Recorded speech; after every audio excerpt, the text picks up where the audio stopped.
Welcome to Sweet Talk SLP. I'm Krystle and I'm a pediatric speech language pathologist. And for today's video, I'm going to do a review with you. But before we get started, if you're not yet subscribed to my channel, I invite you to subscribe, also like this video, and share it with your friends. Let's get started.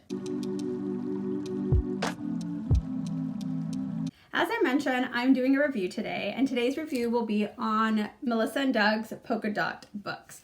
If you're unfamiliar with these books, they are children's books. They are very thick board books that contain buttons to pop.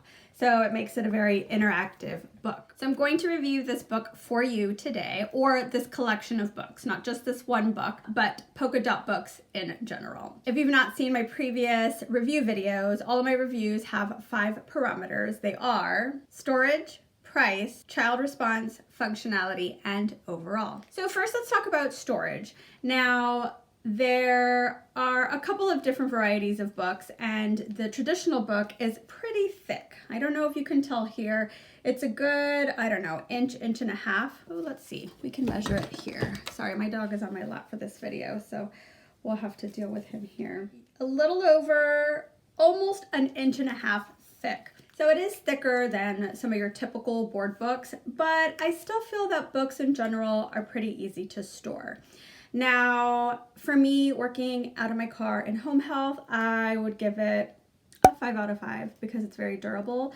But if you're storing on a bookshelf, eventually you're going to run out of room because these are such thick books. I still think it's worth giving it a 5 out of 5 for storage, especially because there are some smaller books, and I don't have it here to show an example of it, but I will talk about it later on in this video. But yes, I would still give it a 5 out of 5. Price. These larger books, or like the original books, range in price from about $10 to $15, which I think is a pretty fair price. And I have that up on my computer. There are also some smaller books that range for about $7, $8, $9 for some of the smaller ones, or you can get a set of some of their smaller ones for about $18. Is that right? $18? $18 to $19, which I do have a set of 3. The difference is, one, those are smaller and they only have one singular button, as opposed to this one that has many buttons. You can see in the cover here that there are, and maybe not with the glare of my ring lights, but there are 5.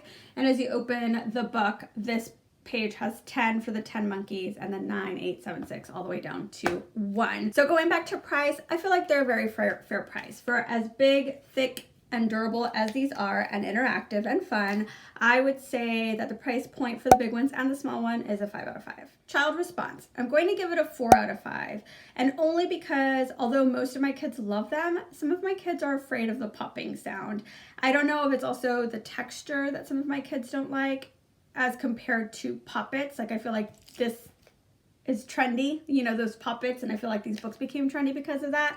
But I do have some kids that don't really like these books, but they like all other kinds of interactive books, just not this one. So 4 out of 5 for child response. Functionality, I'm also going to give it a 4 out of 5.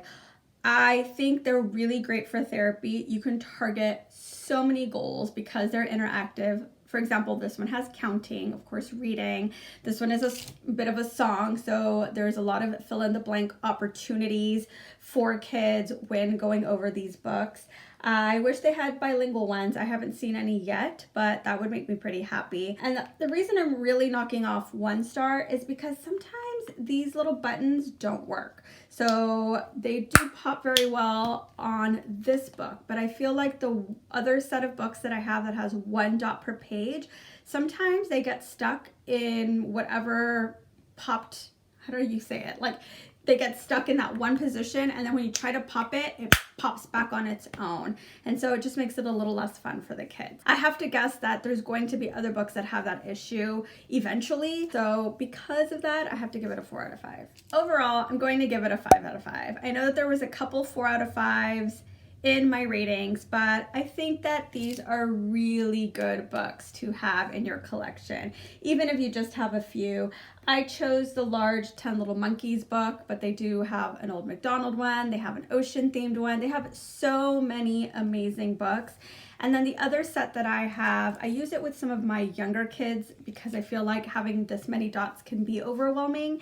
And so it's also easier for identifying tasks because you open the book and there's just 2 pictures on either side, or there's just not too many busy fingers trying to pop all of the dots at once. So I definitely recommend these books. I will link quite a few of them down below, especially this book that I have and the set, but I will link some of my other favorites down below, even though I don't currently own them, but they are on my wish list and I do plan to get a few more. But honestly, as long as you have one, I think you're golden, or at least one of these larger ones and one of the smaller ones. I think they would be a really big hit and great addition to have for your therapy sessions. Do you own any of the polka dot books? And if so, which ones do you own? Because I do have a wish list, but I'd love to know which ones your favorites are because maybe I need to buy those first. That's all I have for now. I want to thank you so much for watching. If you like this video, I hope that you'll consider giving it a thumbs up, subscribe and ring that notification bell. You'll be notified of my weekly uploads. Again, thank you so much for watching. We'll see you on the next one.